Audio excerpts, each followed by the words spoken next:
Hi, I'm Vicki, and today I want to show you how to do the stockinette stitch on a rake style loom. The stockinette stitch is one of my favorite stitches because it's fast, it's fun, and it's very easy to do. It's actually a great stitch for beginners because they'll have great success creating a very beautiful fabric quickly. So I want to show you how I cast on, how I bound off, and how I did this stitch. But first I want to show you the stitch up close. It is a nice stretchy stitch. Because of the chain cast on that I've used and because of the bind off style that I've used, it limits the amount that the stitch can stretch out, which is great. If you've ever stitched something like the figure 8 stitch, you know that it can get very wide if you don't do something to kind of restrict it. This stitch looks the same on the front and the back, so it's an excellent choice for something like a scarf or a blanket or a shawl where you're going to actually be seeing both sides of your work. And it has nice, neat chain stitch style edges as well. So let me talk a little bit about my loom. Today I'm knitting on a KB loom. This is the KB 28-inch Afghan loom, and it has 2 rows of parallel pegs. These are 3/8 inch gauge, which means that it's 3/8 of an inch from the center of one peg to the center of the next peg, and I have it set on its narrowest configuration. With the KB loom, there's a little wood block included which could be set in 3 different positions. I currently have it set so that it's in the skinniest position, meaning that my pegs are closer together. But you'll need to experiment with your yarn and whatever loom you're using to see if you can get a stitch that you like. So I highly recommend that you take the time to knit a little test square, maybe 10 or 12 stitches wide and a couple of inches long, for a couple of reasons. First of all, you'll be able to see if you like the look of the stitch that you've chosen with the loom that you've chosen, but you'll also be able to experiment with casting on and binding off to see if it gives you the look that you wanted. And you can see in my test piece, I'm happy because my cast on and my bind off look fairly similar. So that was a good choice for me, and I decided to continue on. So I've covered the chain cast on in a previous video that I did, and I'll link to that in the description below if you'd like to go back and see it. The only difference is in that video I chain cast on going from left to right, and for this project I chose to cast on going from right to left. I think it gives a better appearance. If that is difficult for you or you just can't wrap your mind around that, you could always cast on as I did in the other video from left to right and then purl back to the other side and then begin your project. That's just a different variation. I'm using a number 4 worsted weight yarn. This is just an inexpensive yarn, and I am using a loom tensioner, and in this case mine is just an old ink pen that I have removed the guts out of the inside. So for this stitch you'll need to so these are my 10 that I have cast on. You'll need to go up to the top. I'm going to call this my top and this my bottom row. You're going to go up to the top stitch around your first peg, and you're going to go around the outside of that peg. Then you're going to draw your yarn down to the second peg on the bottom and go around it and up to the third peg on the top. So you'll see I'm skipping every other one on the top and every other one on the bottom. So I'm going down to the 4th peg on the bottom and up to the 5th on the top, the 6th on the bottom, the 7th on the top, and I'm just going to continue zigzagging back and forth until I get to my last peg. When I get to my last peg, I want to go around it, and then I want to go straight up along the outside to that top peg on the outside, on the end, and then I'm going to come back and I'm going to actually pick up the ones that I missed. So I'm coming back and I'm going to do the 9th peg on the bottom and the 8th on the top, the 7th on the bottom, the 6th on the top, the 5th on the bottom, and I'm just going to zigzag back and forth. And when I get to the other end, which is this is my first peg on the bottom that I did not wrap, I'm going to go around it and I'm just going to hang on to my working yarn there, and I'm going to tip my loom so you can see that I have 2 loops of thread on every peg on the bottom, but I only have 1 loop of thread on the pegs at the top. That's okay. We're going to come back and fix that in a moment. What I'm going to do now is I'm actually going to knit over. I'm going to knit a couple on one end and then I like to go and knit a couple on the other end. And I feel like this helps me maintain even tension on both sides of my project. And then I just go back and knit all of the other pegs over.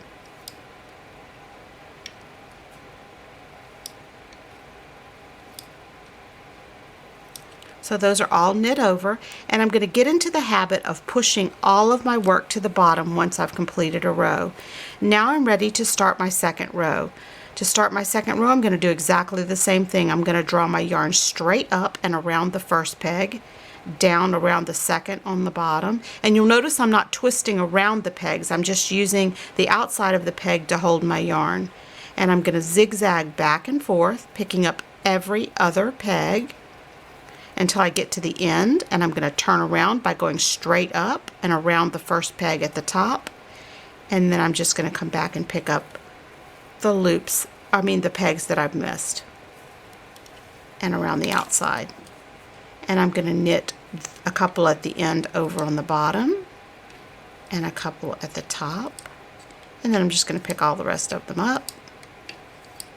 And then I'm going to talk about that other side of my loom. So I don't like to rotate my loom around. I feel like it takes a lot of space to be able to do that if you're working in a confined space, and it's also awkward. So I like to tip my loom up so that I can see the stitches on the back side of my loom, and I like to make sure my stitches are separated, and then instead of trying to awkwardly scoop them over like this, I take my loom tool and I go between my two loops in that little groove, and I actually pull my stitches over. And you'll see by doing this, not only is it a comfortable way to achieve this, but it also makes it less likely that I'll split my yarn. I'm going to push all my work down, and now I'm going to pick it up, and I'll show you one more time. I'm going to go straight up to the first peg, down and around the second peg on the bottom, up around the third peg on the top, the fourth on the bottom, the fifth on the top, the sixth on the bottom, the seventh on the top, the eighth on the bottom, the ninth on the top, the 10th on the bottom, and now I'm ready to turn around. I'm going to go straight around the outside and pick up those ones that I missed.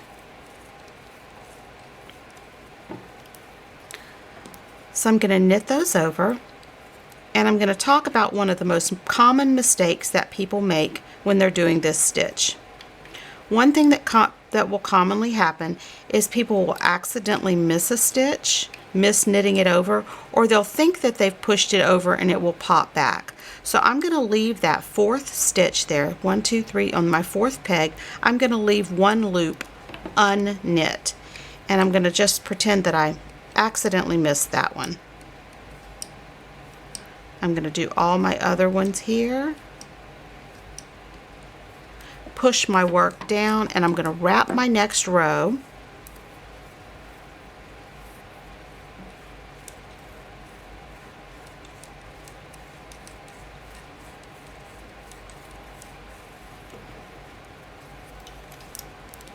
And I'm going to knit off. So I'm going to go. And when I come to my fourth peg, lo and behold, there are 3 loops on my fourth peg. Now, how to fix that? A lot of people are tempted to just take those first bottom 2 loops, grab them up and push them over the top and carry on. But when you're doing work on a piece of fabric that has a very even stitch, or where you're using a solid color yarn, mistakes tend to really show up. So the correct way to fix this would be to take that top loop off of the peg and hold on to it with your fingers, and then take the bottom loop and knit it off, then take that loop of thread and put it right back on your peg, knit the bottom over the top, and carry on. Your mistake has now been fixed. That is by far the most common mistake that happens with this particular stitch, and it's really easy to fix. It's just important that you fix it the right way so that your fabric looks neat and tidy in the end. So I'm going to continue knitting on this piece later, but I want to show you how I actually do my bind off. Let me push that down, and I'll move over where I have another piece here on the other side of my loom. Now this piece, all I did was cut my working yarn so that I have a tail that's maybe 5 or 6 inches long, and that's simply so I can weave it in. So I don't need any extra yarn for this bind off, and I call this the world's easiest bind off. I have one set of loops on each side of my loom, and what I need to do is just take the loops from one side and take them to the other side of the loom. It doesn't matter which row you use, the front or the back. Whichever is most comfortable for you. So I'm just going to put them all to one side.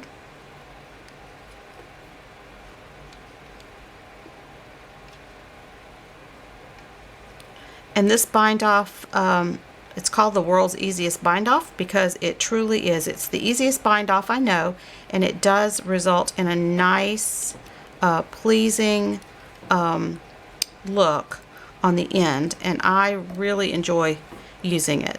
So now that you have 2 rows of loops on each peg, you're going to of course need to knit the bottom ones over the top.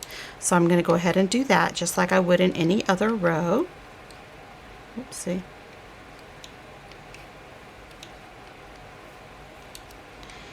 And when I have only one loop on each peg, I'm ready to grab a crochet needle.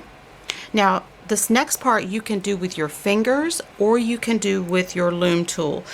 For the purposes of this video, I like to use my loom tool because it makes it easier for you to see. So I'm going to take one loop off of the end peg and I'm going to poke my crochet hook through there. And now I'm going to take, and I'm severely right hand dominant, so it's difficult for me to switch around. I've got the first and the second peg I put loops of thread on. So I started with the one farthest away from my working yarn. I put that one on first and then my next one. And now what I'm going to do is I'm just going to use my fingers and lift the back one over the front one. Now I only have one loop on, so I'm going to pick up the next loop and put it on my crochet hook. I have 2 loops on, so I'm going to take the back one and lift it over the front one. The only thing I caution you about with this is just make sure you don't split your yarn in the process. And so I'm going to lift the back one over the front one. And this we're going to do all the way to the end. And if you'll notice, a nice chain stitch has already started to form.